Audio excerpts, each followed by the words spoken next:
warahmatullahi wabarakatuh. Perkenalkan, nama saya Nadia Oktasari, NPM 1901010053. Di sini saya akan berusaha mengerjakan tugas UAS, yaitu dari mata kuliah Psikologi Agama, tentang interview mengenai agama dengan kehidupan individu, kemudian agama dengan kehidupan masyarakat, serta agama dengan kesetaraan gender. Nah, di samping saya sudah ada Mbak Wantini. Beliau adalah mbak saya, yaitu beliau akan menjelaskan mengenai bagaimana menurut beliau agama dengan individu.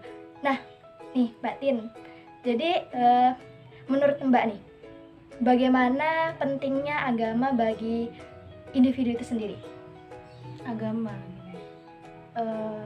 agama itu kan ada di dalam agama tersebut, salah satunya yaitu tentang prinsip ketauhidan gitu ya, ketuhanan, di mana dengan ketauhidan itu gitu kita membentuk sebuah ya akidah gitu, di mana dalam akidah itu tadi ya banyak gitu peraturan, kemudian kita tuh mengesahkan Tuhan yang sudah menciptakan kita gitu.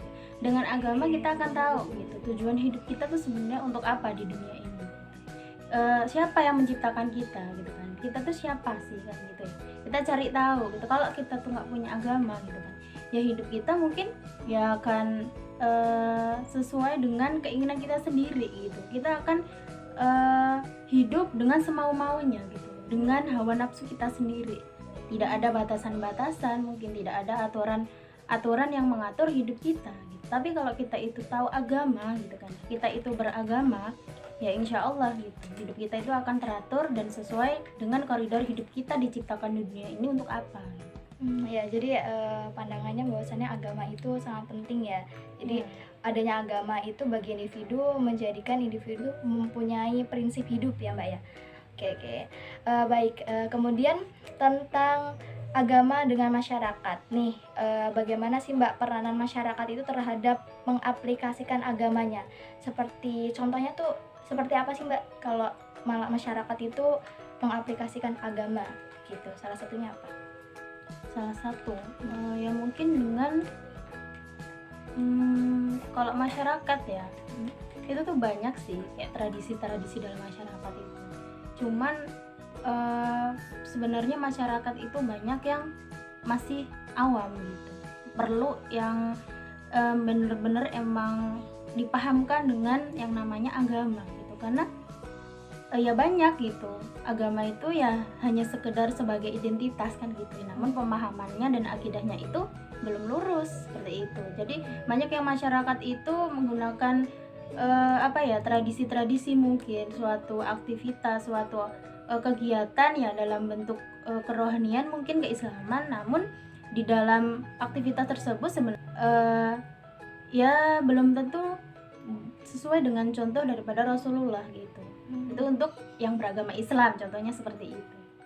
Ya, jadi lebih mengikuti ya, ikut-ikutan ya. Banyak yang melakukan tradisi namun tidak tahu maksud dan tujuannya sebenarnya gitu ya. Oke, baik.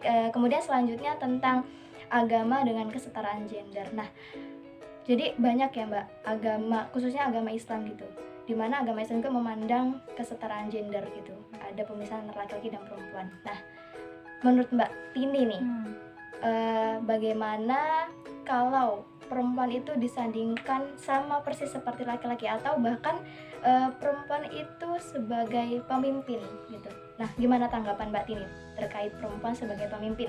Oke, perempuan sebagai pemimpin. Kalau mengenai kedudukan gitu kan, wanita dengan laki-laki itu mempunyai kedudukannya masing-masing gitu. Kalau sebagai pemimpin, ya itu tadi kembalikan kedudukan dalam masing-masing perempuan dan laki-laki itu sudah sendiri-sendiri. Mungkin oke lah wanita itu mempunyai kedudukan sebagai pemimpin. Pemimpin apa? Pemimpin anak-anaknya gitu, memimpin keluarganya di situ setelah berkeluarga gitu kan ya.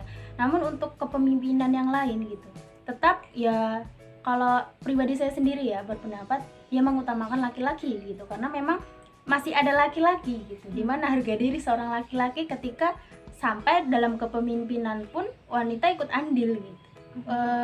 Beda konteks gitu aja sih, karena memang ada kedudukan tersendiri dalam sebuah kata sebuah kepemimpinan gitu ya, antara laki-laki dengan perempuan. Kalau perempuan bisa juga memimpin gitu. Memimpin siapa? Ya contohnya dalam keluarga ya memimpin anak-anaknya gitu kan ya. Memimpin keluarganya dalam berumah tangga itu tadi. Namun kan tetap dalam segi keluarga itu pun ya seorang laki-laki gitu kan yang memimpin istrinya gitu kan, yang memimpin keluarganya yang di bawah gitu. Baik, terima kasih. Jadi itu ya, agama memandang kesetaraan gender sesuai daripada Quran surat An-Nisa ayat 34, yaitu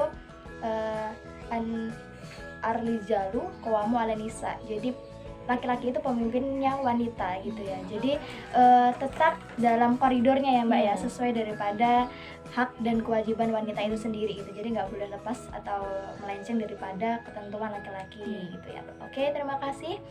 Terima kasih banyak waktunya Mbak. Baik, untuk teman-teman terima kasih sudah menonton dan semoga bermanfaat. Akhirul kalam, wassalamualaikum warahmatullahi wabarakatuh.